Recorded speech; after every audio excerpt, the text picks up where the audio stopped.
صباح الخير. النهاردة عندنا موضوع شيق قوي، بيربط بين حكمة قديمة وعلم حديث. أهلا بيكي. موضوع إيه بقى؟ ليه بالذات ممارسة الرياضة بعد الفجر ليها الفوائد دي كلها؟ آه، الوقت ده بالذات. بالظبط. المصادر اللي معانا بتربط بين هدي نبوي واكتشافات علمية، يعني فكرة المنقول والمعقول دي. تمام، فكرة مهمة فعلا. فيلا بينا نشوف إيه الأسرار دي، إزاي ممكن نستفيد منها في حياتنا. يلا بينا. طيب نبدأ بالسؤال البديهي، ليه الوقت ده؟ اشمعنى بعد الشروق مش قبل الفجر أو بالليل مثلا؟ سؤال مهم. هو في إشارة في المصادر لعادة نبوية اللي هي انتظار الشروق بعد صلاة الفجر قبل ما الواحد يبدأ نشاطه. تمام، والعلم بقى بيقول إيه؟ العلم بقى بصي بيلاقي أسباب قوية جدا. أول حاجة الأكسجين. الأكسجين إزاي؟ نسبة الأكسجين في الهواء بتكون في أعلى مستوياتها بعد الشروق مباشرة. ده بسبب إيه؟ بسبب عملية التمثيل الضوئي للنباتات. أول ما النور يطلع النبات يشتغل وينتج أكسجين. عشان كده الآية والصبح إذا تنفس ليها علاقة؟ بالظبط، كأنه الصبح بيتنفس أكسجين نقي فعلا. وحاجة كمان مهمة، إيه هي؟ التلوث في الوقت ده الصبح بدري، عوادم العربيات والمصانع بتكون أقل ما يمكن. الهواء بيكون أنقى. منطقي جدا، يبقى أكسجين أعلى وتلوث أقل. في سبب تالت قلتهولي مهم قوي. وده يمكن أهم سبب صراحة، الساعة البيولوجية بتاعتنا. اللي هي؟ جسمنا متبرمج طبيعي إنه يكون نشيط الصبح ويهدى ويرتاح بالليل، زي ما القرآن قال وجعلنا الليل لباسا وجعلنا النهار معاشا. تمام. فالهرمونات نفسها زي الكورتيزول بتاع النشاط بيعلى طبيعي الصبح، والميلاتونين بتاع النوم بيزيد بالليل.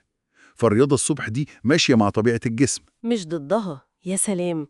نقطة الساعة البيولوجية دي عبقرية. طيب ده يفسر ليه الصبح بدري. المصادر كمان دخلت في تفاصيل عملية بقى، نصايح وكده. صحيح، زي مثلا أكل عدد فردي من التمر 3 5 7 كده يعني قبل التمرين. ودي ليها تفسير علمي برضو؟ أكيد، التمر ده أصلا مصدر جلوكوز سريع جدا، يعني بيدي طاقة فورية للجسم بعد ساعات الصيام بتاعة النوم، فبيمنع هبوط السكر المفاجئ اللي ممكن يحصل مع المجهود. فهمت. والعدد الفردي ده بقى سنة نبوية؟ بالظبط، فهو جمع بين الاتنين. طب ومدة التمرين وشدته، المصادر حددت أرقام؟ أيوة، اتكلمت عن المشي لمدة 30 ل 45 دقيقة يوميا، أو ممكن تزيد شوية، يعني 45 ل 60 دقيقة للي وزنهم زايد أو بيعانوا من السمنة. وده متوافق مع التوصيات العالمية؟ جدا، منظمة الصحة العالمية بتوصي بنفس المدة تقريبا، 30 دقيقة رياضة هوائية متوسطة الشدة عشان الوقاية من الأمراض المزمنة. المصادر كانت بتركز قوي إن السمنة دي أساس مشاكل صحية كتير. والمعادلة اللي بيقولوا عليها 70% تغذية و30% رياضة؟ تمام، المعادلة دي بتوضح إن الأكل الصحي هو الأساس، بس الرياضة جزء لا يتجزأ ومهم قوي. ونقطة الشدة المتوسطة دي ليه مش مجهود عنيف؟ عشان السلامة أولاً، الشدة المتوسطة زي المشي السريع أو الهرولة الخفيفة بتدي الفايدة الصحية من غير ما تعرض الجسم لخطر الإصابات زي تمزق العضلات أو الانزلاق الغضروفي، خصوصاً لو حد مش متعود أو بدأ فجأة بمجهود كبير. منطقي. ولفت نظري برضو حتة فايدة المشي للمخ، تسخين المخ دي ايه قصتها؟ دي جميلة قوي.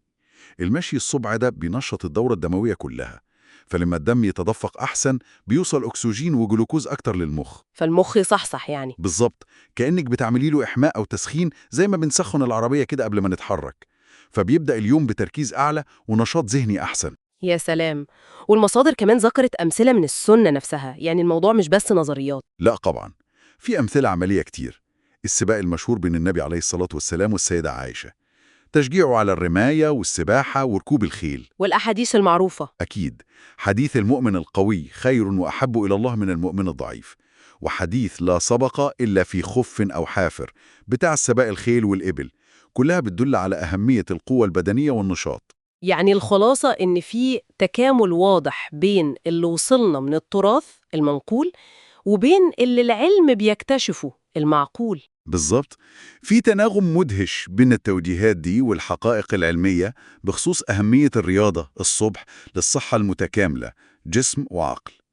والمصادر لخصتها في معادلة حلوة، العلم زائد الإيمان يساوي أساس الصحة والتمكين الحضاري. وده بقى يفتح سؤال أعمق شوية. اللي هو هل ممكن نطبق نفس المنهج ده، المنهج اللي بيربط بين التراث والعلم الحديث، في جوانب تانية في حياتنا عشان نوصل لتوازن أكبر ورفاهية أحسن؟ سؤال مهم جدا ويستحق نفكر فيه فعلا. إزاي نعمل التكامل ده في مجالات تانية؟